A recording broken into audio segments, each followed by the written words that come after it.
बैठी होगी। ये कालखंड एक प्रकार से बहुत महत्वपूर्ण है। ये आजादी के अमृत महोत्सव का कालखंड है। 15 अगस्त का विशेष महत्व है और आने वाले 25 साल के लिए देश जब शताब्दी मनाएगा तो हमारी 25 साल की यात्रा कैसी रहे,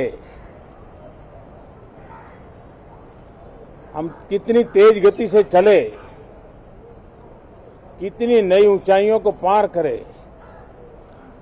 इसके संकल्प लेने का एक कालखंड है।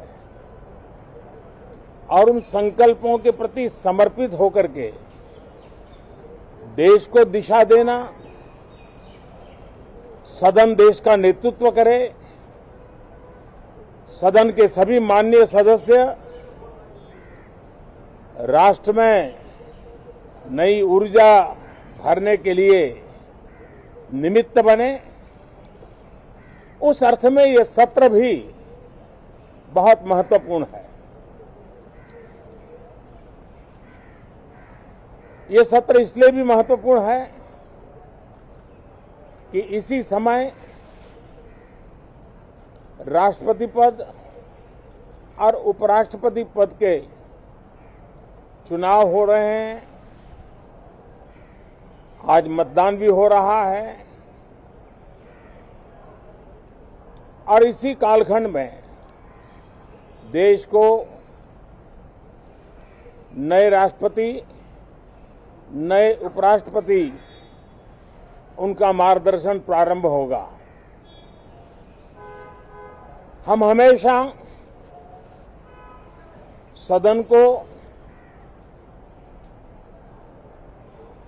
संवाद का एक सक्षम माध्यम मानते हैं, तीर्थ क्षेत्र मानते हैं, जहां खुले मन से संवाद हो, जरूरत पड़े तो वाद विवाद हो, आलोचना भी हो,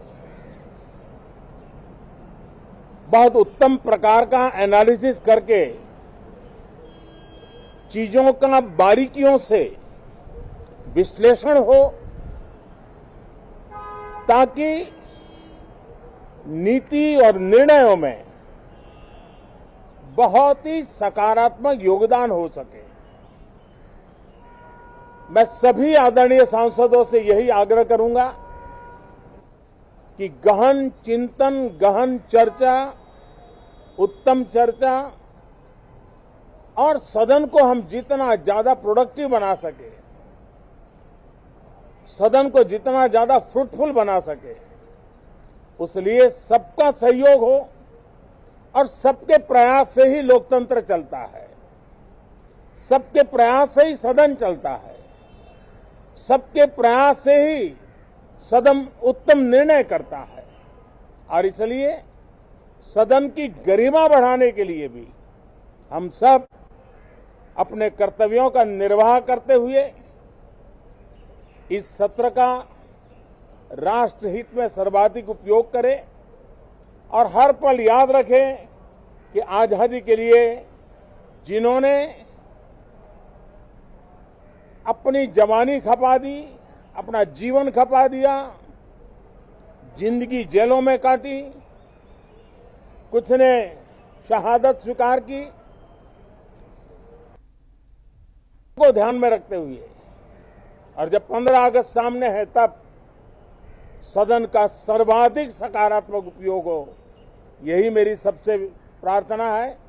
आप सबका भी बहुत बहुत धन्यवाद। শহরে একাধিক রুটে ট্রাম ফিরিয়ে আনার দাবিতে সরব হলো ক্যালকাটা ট্রাম লাভার্স অ্যাসোসিয়েশন। রবিবার বেলগাছিয়া ট্রাম ডিপোর সামনে জমায়েত করে এই দাবি জানান সংগঠনের সদস্যরা। শ্যামবাজার ট্রাম ডিপো পর্যন্ত মিছিল করেন তারা। ট্রামের শহর কলকাতা, দেশের মধ্যে শুধু এই শহরেই এখনো টিকে আছে ট্রাম। পরিবেশ বান্ধব ট্রাম এই শহরের ঐতিহ্যও বটে, কিন্তু ঘটনাচক্রে এখন শুধু টালিগঞ্জ থেকে গড়িয়াহাট এই একটি রুটেই ট্রাম চলে। এই অবস্থায় শহরের বিভিন্ন রুটে ট্রাম ফিরিয়ে আনতে পরিবেশ বান্ধব এই পরিবহনে জোর দিতে সরকারের কাছে দাবি জানালো ক্যালকাটা ট্রাম লাভার্স অ্যাসোসিয়েশন। বেলগাছিয়ায় ট্রাম লাইন মুছে তার উপর পিচের রাস্তা হয়েছে, সেখানে এই ট্রাম ডিপোর সামনে পোস্টার নিয়ে শহরের বিভিন্ন রুটে ট্রাম চালানোর দাবি জানান সংগঠনের সদস্যরা। ট্রামের এই ফিরে আসার মেজর কারণ হচ্ছে এর ইকোনমিক সাকসেস, যেটা এখানে সবসময়তে উজ্জ্ব রাখা হয়।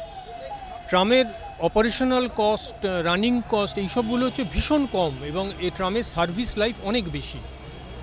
তাহলে যখন আমার হাতে একটা এত ভালো সিস্টেম রয়েছে, সব ইনফ্রাস্ট্রাকচার অলরেডি রয়েছে, সুতরাং আমরা যদি ইচ্ছে করে আমাদের পায়ে কুড়ুল মেরে ট্রামটাকে নষ্ট করে দিই, তাহলে এর থেকে আর শোচনীয় সিদ্ধান্ত আর কোনো কিছু হতে পারে না। আমাদের মেইন দাবি হচ্ছে যে বেলগাছিয়া ট্রামে সার্ভিস যাতে বেলগাছিয়া ডিপোর সার্ভিস ইমিডিয়েট চালু হয়, কিন্তু আমাদের সামগ্রিক দাবি হচ্ছে যে এই যে ট্রামকে যে উঠিয়ে দেওয়া হচ্ছে সেটা কেন হচ্ছে, তার বিরুদ্ধে আমাদের প্রতিবাদ। বেলগাছিয়া থেকে শ্যামবাজার ট্রাম ডিপো পর্যন্ত মিছিল করে যান ক্যালকাটা ট্রাম লাভার্স অ্যাসোসিয়েশনের সদস্যরা।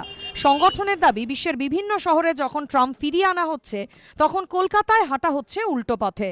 মেট্রোর কাজের জন্য কয়েকটি রুটে বন্ধ করে দেওয়া হয়েছে ট্রাম। আমফানের বিপর্যয়ের পর একাধিক রুটে ট্রাম বন্ধ হয়ে যায়। কখনো ট্রাম পরিবহনের বিপক্ষে যুক্তি দেওয়া হচ্ছে ধীর গতি ও যানজটকে। আগামী বছর কলকাতার ট্রামের 150 বছর পূর্তি হবে। পরিবহন দফতর সূত্রে খবর, এবার দুর্গাপুজোর আগে খিদিরপুর ধর্মতলা রুটে ও বিধাননগর থেকে রাজাবাজার রুটে ট্রাম চালানোর পরিকল্পনা রয়েছে। অরিত্রিক ভট্টাচার্য রিপোর্ট, এবিপি আনন্দ, কলকাতা।